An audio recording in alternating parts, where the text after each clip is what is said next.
Coach Kelly, and then we'll have the rest of the coaching staff out in the bowl room. So you guys are ready? Everybody ready? All right, Coach. All right. First of all, with my delay in getting before the media, and then obviously front page news of me being late yesterday to my own press conference, this individual has just had enough of this business after 45 years. And Bill Feig, Bill, where are you? 45 years with the Baton Rouge Advocate. This will be his last press conference. We barely knew you. But congratulations on 45 years. Amazing.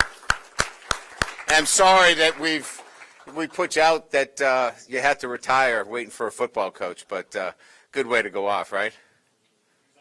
Awesome. Thank you, Bill. Thanks for all your service. Secondly, anything from yesterday that I wanted to cover? A couple of things. One, I mentioned some of the analysts, a couple that I didn't get in. Antonio Fenelis is an analyst that is returning with us.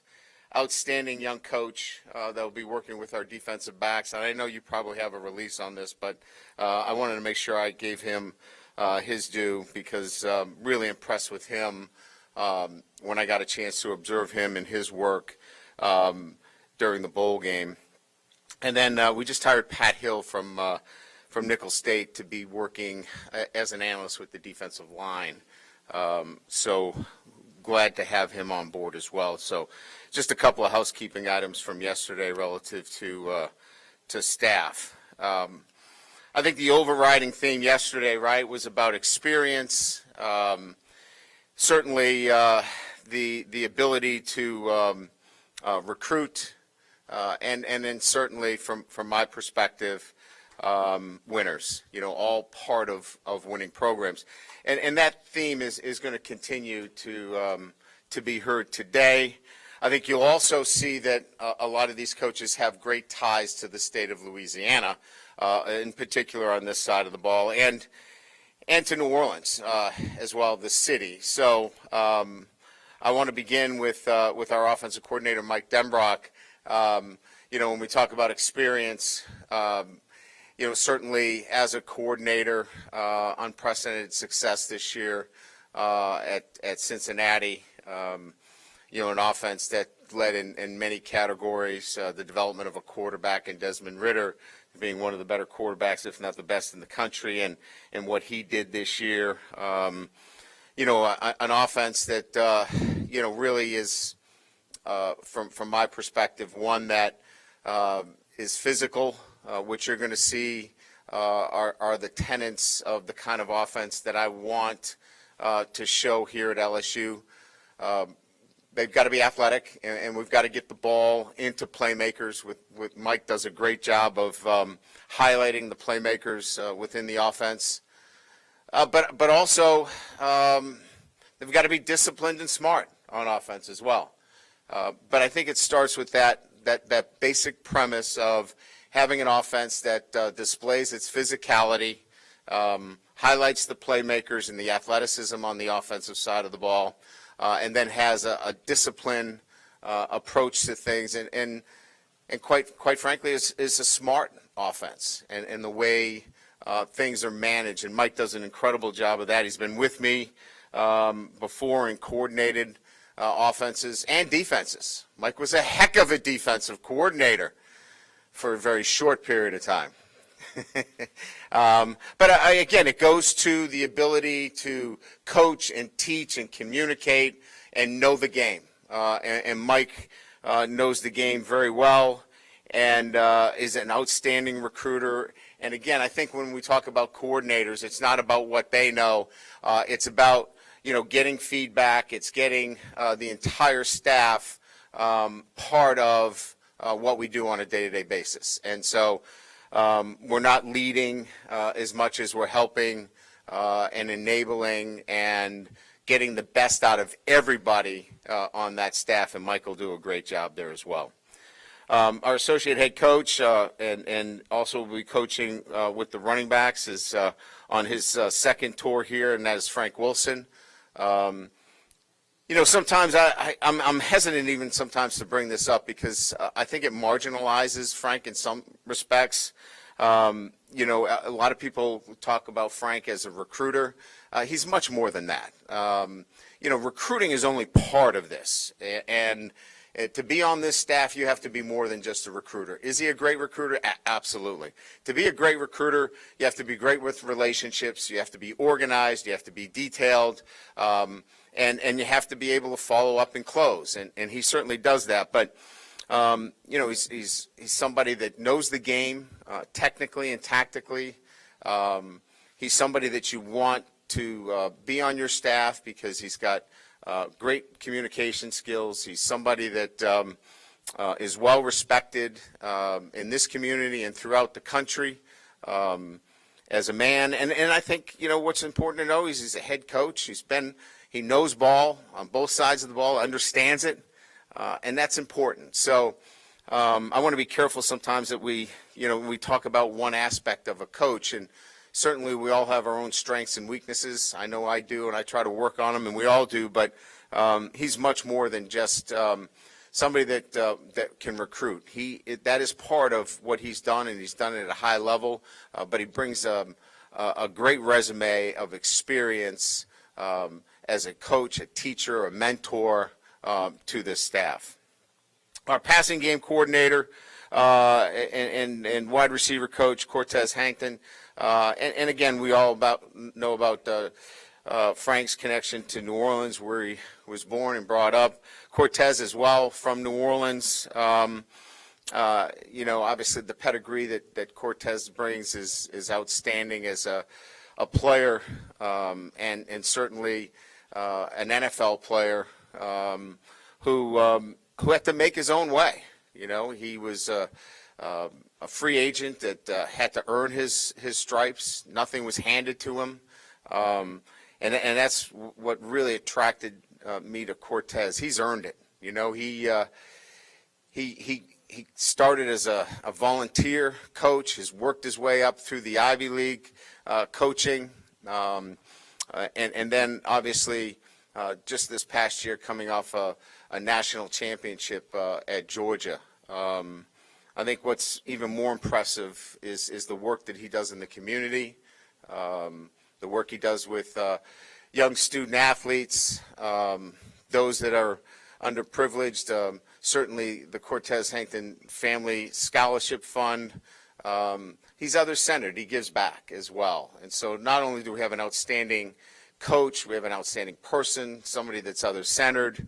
He's got a great understanding of what we're doing in terms of developing our players on a day-to-day basis. He's seen it. He's had to do it himself. So it's just a great identification with our own players. And excited to have somebody with his skill set to, help us with what we're doing offensively as well. So extremely pleased and blessed to have Cortez with us. On the offensive line, Brad Davis returns, and couldn't be more proud to have him with us. And in particular, the work that he did in the interim in taking the LSU football team during that time in preparation for the bowl game. Short-handed, never complained about it, took it on, even though the circumstances were not the best.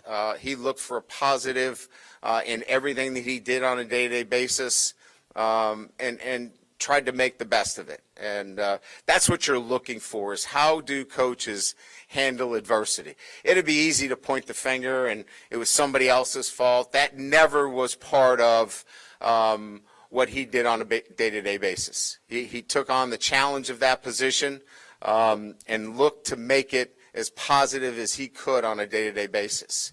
And he's going to do the same thing and has done the same thing, and bringing our offensive line to the point where it can compete for championships. And I love that attitude about him. So it starts with his great positive attitude, and then an experienced SEC coach who's seen it knows what it looks like, and confident that he's going to be able to develop our student athletes here to do that. He's from Baton Rouge, so, 3 coaches right there from the state of Louisiana that are obviously passionate about what we do here at LSU, and certainly will be great contributors in everything that happens here. Joe Sloan, 9 years at Louisiana Tech, was also the recruiting coordinator, so has a great understanding of the state. Also, from an offensive perspective, has coached the wide receivers and the quarterbacks. We all know Louisiana Tech's offensive structure and system, quarterback-centered, and Joe's a bright coach that really understands what we're looking for in our quarterbacks and the ability to develop quarterbacks. And that's really what this is about. It's quarterback development. And then, again, as I mentioned, being in the state for as long as Joe has been, he's got great ties, great relationships, and understands the recruiting process throughout the state. So, when you're talking about those 5 guys in particular, again, as we talked about yesterday, great ties to the state of Louisiana, great experience, a great team in terms of each one of them complementing each other well, and led by an experienced offensive coordinator. Pretty exciting. And we've got a great group of experienced analysts, Trent Miles, who's a former head coach, John McDonnell, who's a veteran offensive line coach, Carter Sheridan, who returns with us, and we know about, the many years that he was with the Saints and has been here. Again, another coach from the state in New Orleans. Terry Malone, who, again, spent a number of years with the Saints. He's been an offensive coordinator, has coached tight ends, offensive line, just a great deal of experience. Dean Petzing, who many of you don't know but was with me at Notre Dame, just a bright coach that, brings so much to the day-to-day operations that we need at our, from a football perspective and preparation at LSU. A couple of other guys that we have mentioned that are really important to us. Our director of advanced scouting is Jim Hoffer. Jim's a former head coach at Cornell, Buffalo. He's been in the SEC. We're excited about his ability to be on our staff and use his experience from that perspective. Lester Erb was at Iowa, just recently at Rutgers. He's been in the NFL.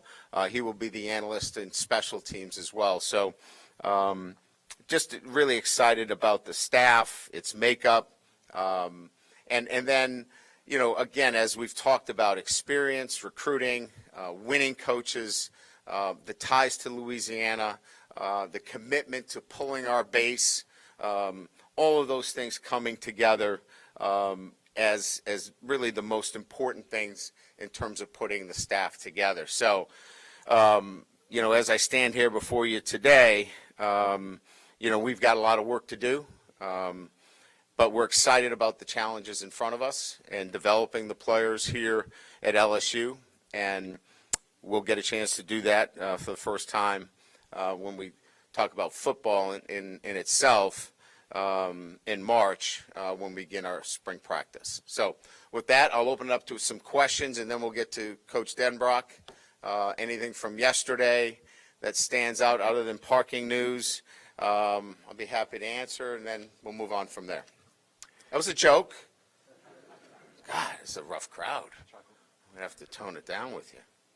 Yes. Hey, Coach, Jacques Doucet, WAFB TV. Talking to your assistants yesterday, they all mentioned how excited they are to get on the field with the guys and start spring football and whatnot. You being a first-year head coach for the first time in a long time, how excited are you to get out there with this team and start to mold it? Yeah, I think for me the process is about, really building the right traits with the group as we get an opportunity to be around them more and more. And whether that is actually when you put the helmets on, or whether you're having dinner with them, or you're meeting with the leadership group, or you're in the weight room with them, to me that's one of the same. There's tackling, there's there's, route running and all of those things that are, football related that are important as well. But each one of these days is an important day, and building those habits and those traits that are so necessary to be a championship football team. I'm excited as every day kind of goes by as much as I would be just waiting for spring practice to start. There's a program in the SEC West that's recruited the offensive line at a high level, and they've been consistently successful, probably in part because of that. What have you identified in your career and now at LSU about that unit that is so pivotal to future success? Well, I have a profile in mind, and Brad and I and Mike and everybody in the offensive staff has discussed what that profile looks like. And so, we're gonna recruit to that profile, and we're gonna develop to that profile. I think one of the keys to that, without getting into too much by position group, would be that offensive linemen can be developed, and it's a position that I look towards as a position of development, and that's physically as well. You don't have to come in ready-made as an offensive lineman, and maybe that's a bit of a change in a mind's eye relative to a profile. Hey, Coach, over on this side, Steve Schneider, WAFB Baton Rouge. Now that you are introducing all the guys that you got, if you were to go back and kind of explain what your approach to putting this staff together was it relying on all your years and people or were you trying to, unearth every rock and find every single person that might fit here? How much work went into this, and what was the philosophy on bringing these guys here? Yeah, that's a good question. I think each job that I've had, when you put a staff together, there's a different approach to how you assemble it. When I was at Notre Dame, for example, putting a staff together, the number one goal there was recognizing that we were going to have to go from New York to California. Academics was, obviously a prime mover in that. There were other factors. Here, going into the SEC, this isn't a place for training wheels. You got to come out and you've got to be experienced. You've got to understand what you're getting into. So I needed experience. I also needed to pull our base. And so, when we were looking at putting a staff together, it was important that we had coaches that had experience in this state and had ties, and we could pull our base. And then I think finally I pulled from my own kind of relationships that I've built over 30 plus years.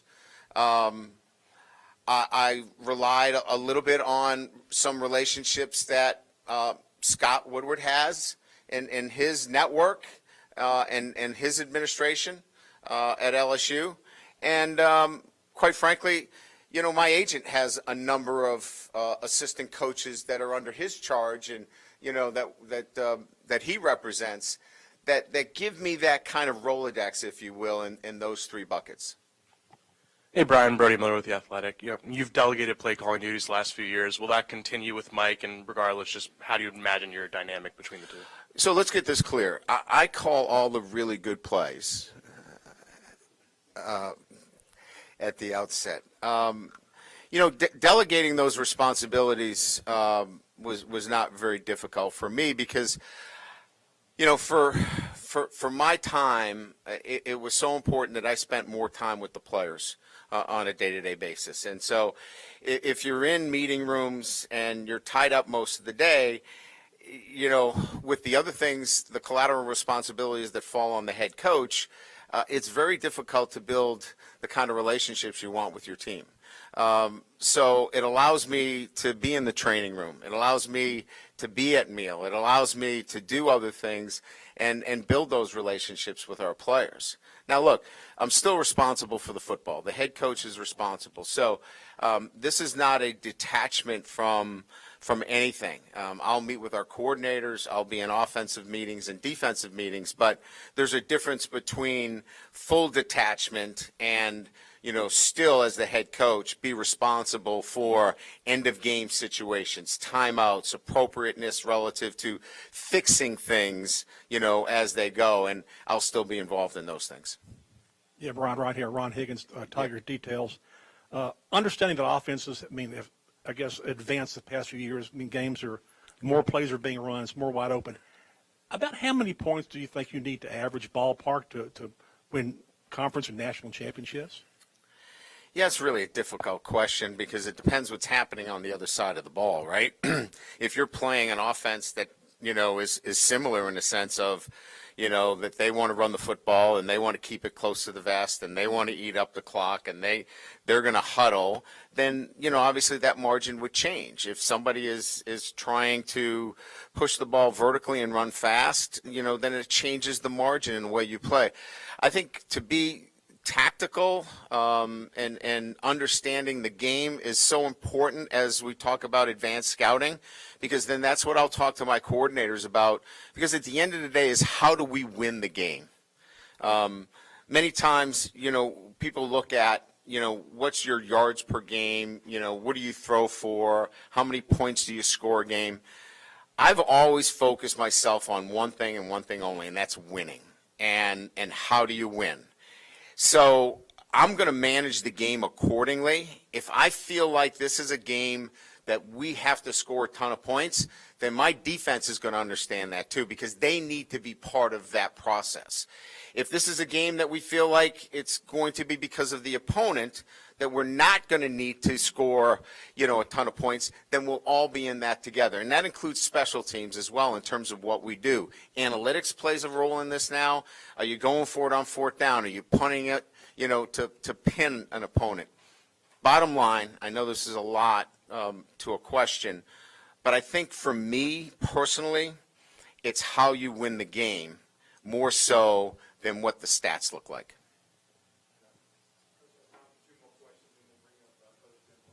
Is the Denbrock as a DC thing, is that a good story? Do you want to share it? It was a great story. He was energetic. I thought he, for the most part, handled a transition when, I was a young coach and I was the defensive coordinator. So, think of all those guys that were former defensive coordinators that took over and he was the first defensive coordinator. That's usually not an enviable position to be in. And we were still friends after that. One of the things that you said that struck me when you got hired was that you thought you were analyst heavy. And to me, that's like a kid saying he's got too many toys, right? So are you in a sweet spot now? Do you feel like you have the right mix and the number that you want? I do. And I think, what we wanted to do is, back up the positions with the experience necessary. And quite frankly, we used analysts, we've moved them into the recruiting field as well. So some of the analysts that were in football now are in the recruiting field. I think we needed to, address that in a sense of what I felt more comfortable with in moving analysts into those roles as well. Great. Yeah, I'm sorry, we got one more here. Yeah. Yes, Shay Dixon with 24/7 Sports. Kind of a common thread in a lot of these hires is they've won or competed for championships at high school to the NFL to college, different levels. When you have that many guys who've had that sort of experience, what kind of boosts does that give a staff or staff meetings or, however you go about that? They've been through it, so they know what standards are. So when we talk about setting our standards of expectations, they know what a high standard looks like, and they know how to demand that, but demand it in the right way. And so I think what it means is that we come at it from a same perspective, that if we see something that is not up to the standard, that we don't have to wait around for me to address it. It's already been addressed because they've been through it. They know what winning looks like. And when you know what championships look like, and you know that you've been down that road before, you're not going to let those standards slip at any time. Great. Thank you. Appreciate it. Mike?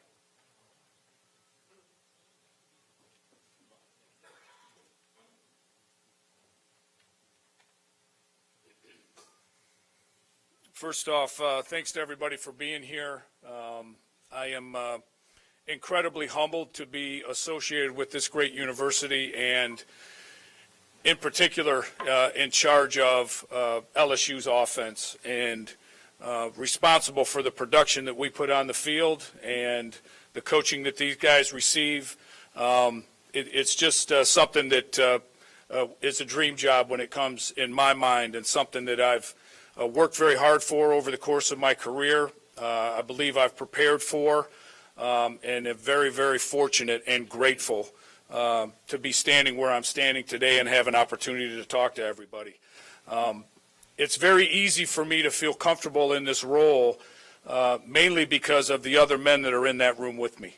And the full-time guys are here today. Obviously, Coach has talked a lot about each one of those guys. Let me just say, from my perspective, none of us had worked together before. We kind of met for the first time after we finished the recruiting campaign and tried to lock down as many difference makers as we possibly could.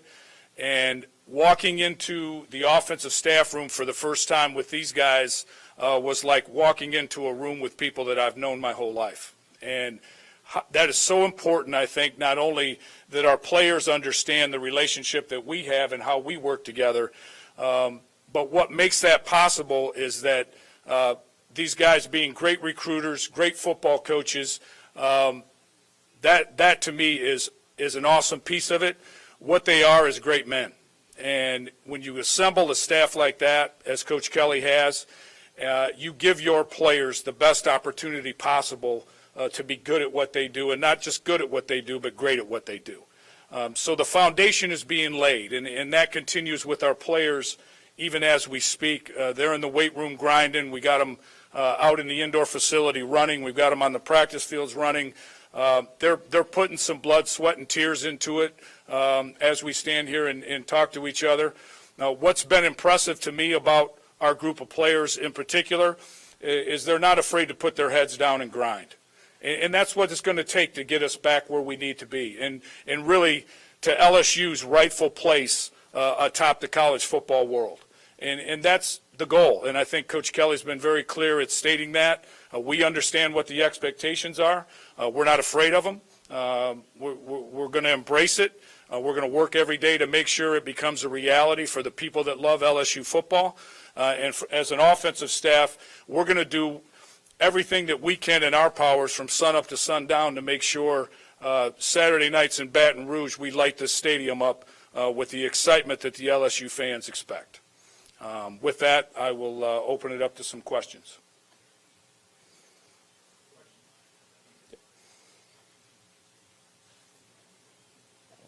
Hey, Mike, Wilson Alexander from The Advocate. Pleasure to meet you. How would you sort of describe the offense that y'all are going to run here and what that scheme is going to look like? I would describe it at this very moment in time as a work in progress. We certainly, you've watched Notre Dame football. Those of you who have had an opportunity to watch some of the things that we did at Cincinnati, there is a base of what we will be. We're going to be a team that plays physically tough, is going to run the football with effectiveness, is going to have the ability to stretch the field vertically and create explosive plays, whether that's in the run or the pass game. And we're going to have a workable drop-back game where we can make sure that if we get into situations where we've got to throw the football, we throw it effectively and efficiently. The idea of, coming together as a staff and what we're working on even, as we kind of broke our meeting to come over here as an offensive staff and to kind of meet with you, we're in the process of trying to figure out exactly what direction that's going to end up taking. Is it we're a personnel-driven offense at its core, which means it's multiple enough that we can do what we need to do with whichever personnel group we decide to do it with. So I heard, yesterday them talk a little bit, and you guys talked a little bit defensively about being multiple defensively and how important that was. We feel the same way offensively. It's going to be with 10 personnel. It's going to be with 11 personnel. It's going to be with 12 personnel. There were times in the last few years at the place I just left where we played with 14 personnel. So, it's going to be multiple in what we do and what we present to the defense. Can't run the same plays out of the same looks every down and have success against the defenses that we're going to play against. So it's going to be, an effort on our part to show the defense as many multiple looks as we possibly can, while not confusing the guys that are doing, running the plays and executing the plays at a very high level. But we're just in the beginning stages of that. To say that we're going to run my offense, it would be pretty arrogant on my part, especially considering the talent that's in this room. We're going to run an offense that's LSU's offense, and we're in the process as a staff of making sure we get that straightened out and get the verbiage the way we want it, and get a lot of those details kind of ironed out. Hey, Mike, Brody Miller with The Athletic. You have the experience of going from Notre Dame and then coaching a very good group of 5 team, now back to the SEC West. I'm curious, did that kind of change any perspective for you kind of in how to run an offense?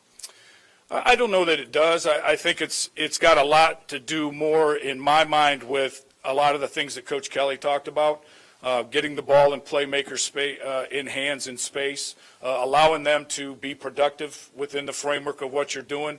I don't think that changes level to level. Having an attitude about yourself offensively, where you're going to be able to run the ball even if they know you're going to run it, to the point where you point at the point of attack and say, we're going to run the football right here, and good luck to you. Those things, I think, carry over to any level of football. And so that's the makeup of who we want to be and who we want to become. Hey, Mike, Scott Rappelay with The Advocate. How much have you been able to drill down so far on your quarterback room, your situation? You have obviously very talented freshmen coming in and 2 guys with experience, but with not a whole lot of it. Yeah, I mean, it's going to be an interesting spring for Coach Sloan and for all of our offensive unit. I mean, we're going to have to use spring football, and this is kind of a roundabout way, I hope you don't mind, to answer your question, but spring football is going to be a little bit of us figuring out exactly what we can be and what we can become throughout the process of building this offense. We haven't had an opportunity to really be on the field and work with these guys all that much yet, but it's coming, which is good. So we can really gauge where that's at, and then we'll, through kind of giving the quarterbacks the information they need to be successful, give them opportunities within the spring to kind of show who really fits into what we're best at doing, and let that competition play its way out and make sure that the best guys out there giving us the best chance to win. Hi, Mike. This is Leah from The Advocate. You talked about developing that offensive style here, and just to kind of follow up on that, how much do you let the talent that's already here dictate that scheme that you're going to play, and then once you have that scheme, are you going to recruit to that or just kind of see what the talent holds in the state? Yeah, I mean, I think that's a great question. I think it's, to the first point of it, we have to be what we can be. We have, the players in the program. We're very talented, in my opinion, on the edges of our offense, in the backfield. Those players have to be utilized to their talent level and, to the expertise that they bring to the offense. And right now, they're very physically gifted, and we need to make sure we're utilizing those guys. How much we branch out from that will depend on, obviously, the makeup of our team moving forward. I don't know that I have all those answers for you today, but that's kind of where it starts. Those are the knowns. And then we're going to give people opportunities throughout the spring to step into roles and earn their way into being more a piece of what we do moving forward. And that's really the best we can do at this point. Okay. Hey, Coach, Jacques Doucet, WAFB TV. When Coach Kelly called you about this opportunity and taking the job, what was it that really excited you about coming to LSU. And were you surprised that Coach Kelly became the LSU head coach? Oh, boy. I'll answer the first part of the question. The first part of your question, what excited me about coming to LSU was a lot of the obvious things. Obviously, playing in the SEC West and being part of, a conference and football at its highest level in college was very attractive. I'm a person that loves to challenge himself and loves to put himself in a position where I've got to learn and grow and develop and continue to grow my knowledge of the game and my understanding of the game. So that was a big piece of it for me. The other piece of it was watching over the years from afar all the great offensive talent in particular that has played at this great school. And those are the guys that we want to make proud of what we're doing here. And I wanted to be a piece of solving that issue for this university in particular, and letting those guys that have played here and set the framework and the groundwork for who we are and what we can become be the standard for what we're going to be moving forward. And that was really a no-brainer when you sit down and look at that.